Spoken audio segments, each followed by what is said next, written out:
Home of stunning imposing architecture, the Arab nation is never backing down in their architectural wonders. Consider the Palm Islands and Burj Khalifa in Dubai, the Louvre in Abu Dhabi, and other spectacular mosques. These states are created with a size and a mission unmatched anywhere in the world, powered by their enormous wealth. The World Cup in Qatar in 2022 is no different, and as the known sports game comes close, they went all out and built 8 magnificent stadiums that are the envy of the entire globe. Since Qatar has a hot temperature, all of the stadiums are powered by solar panel farms, and their cooling systems have been carefully planned. Hey there! Welcome to another episode of High Technology. If you are new to this channel, hit that subscribe button and turn on the notification bell so you would get updated when another mind-blowing video like this comes up. Let's tour these 8 contemporary wonders and investigate each item's amazing history, cost, and incredible backstories.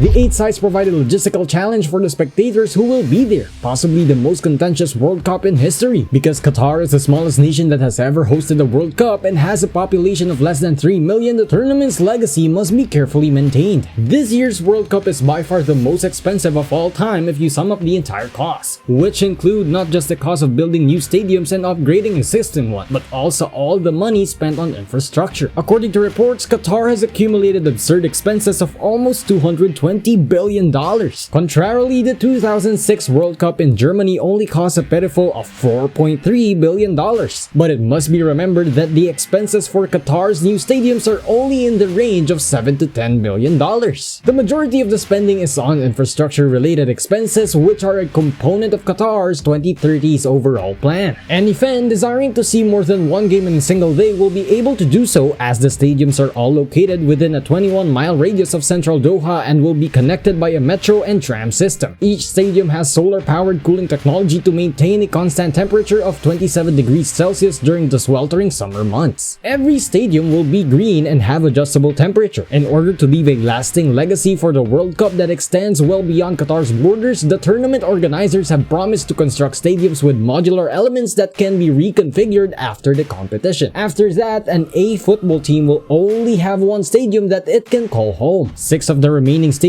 will have half their seats filled and be handed to poorer nations to help them improve their sporting infrastructure, while one more stadium will be completely demolished. Up to 22 new stadiums could be built in emerging economies as a result of this action. After all of that, let's examine the 8 stadiums' distinctive designs in more detail.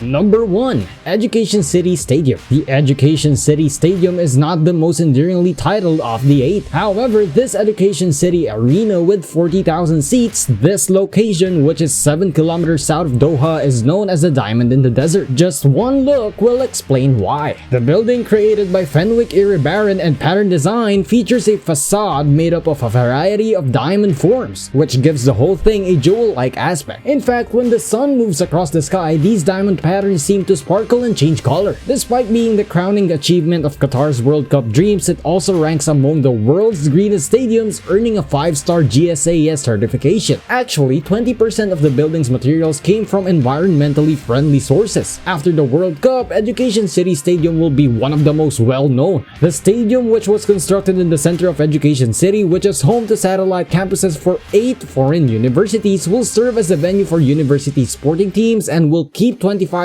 of its original 45,000 seats. There will be 8 World Cup games played there, including a quarter-final. It has been a popular venue for international football events since it opened in early 2020, including the 2020 FIFA World Cup and 5 matches at the FIFA Arab Cup 2021. The $700 million stadium is undoubtedly paying off. However, given the astronomical cost, the Qatari will be searching for other major events to host in the future. Number 2. Khalifa International Stadium.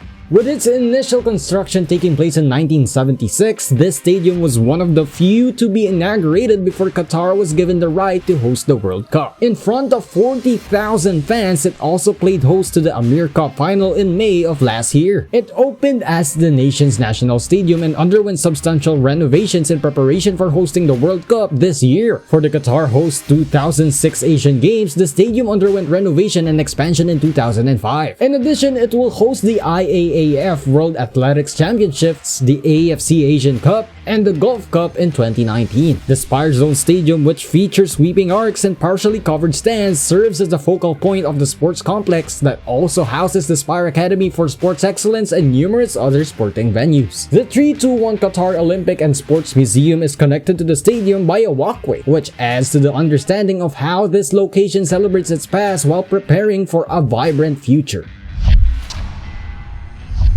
Number 3. The Al Bayt Stadium.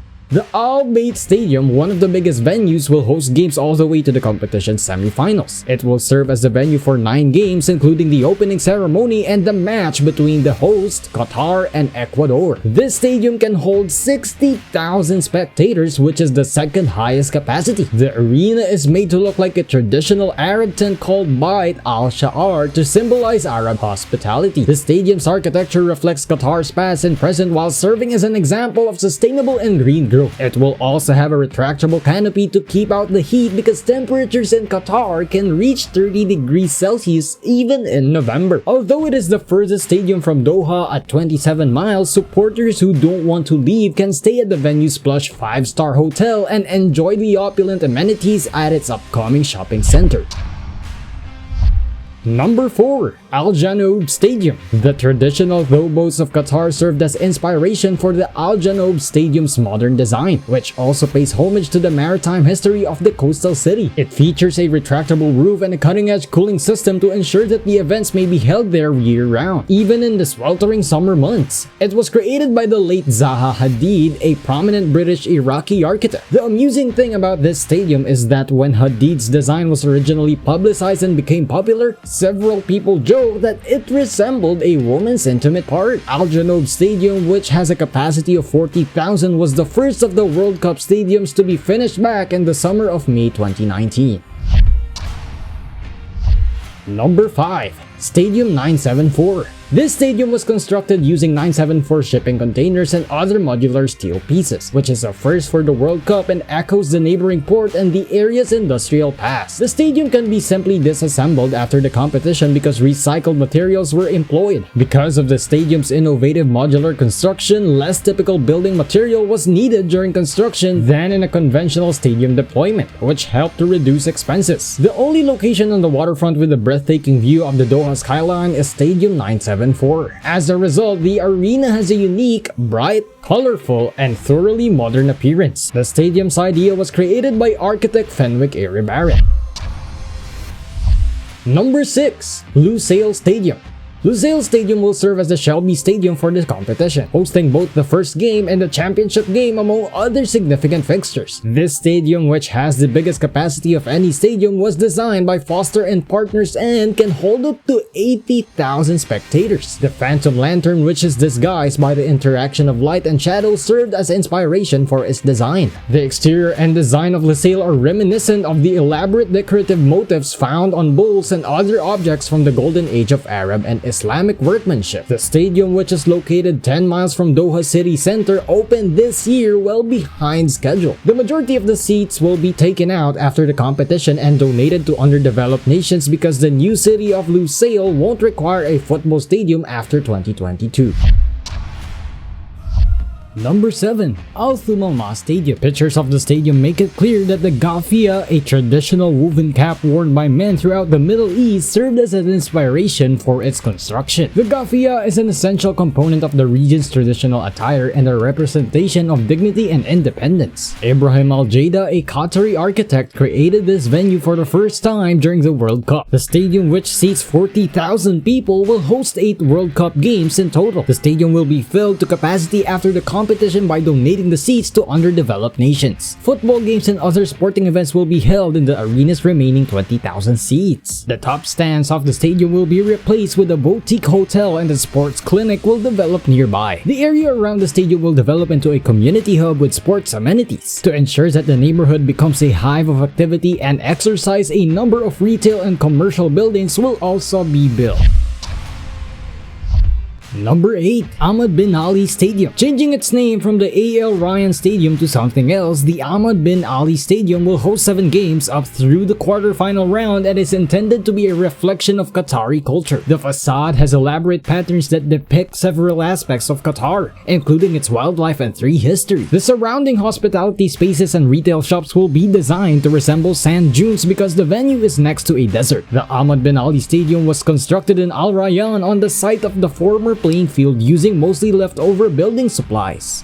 What are your thoughts on these stadium projects? Has Qatar surpassed expectations by building the world's best football stadiums? Or are they just more impressive buildings that won't live up to the hype? Tell us in the comment section down below. That would be a wrap for today's video. We hope this has been amusing to you. If you enjoyed watching, give this video a thumbs up and hit the subscribe button together with the notification bell so you won't miss a thing. This has been High Technology, serving you the best and cutting edge contents on the highest form of technology available on the planet. We'll see you on the next one.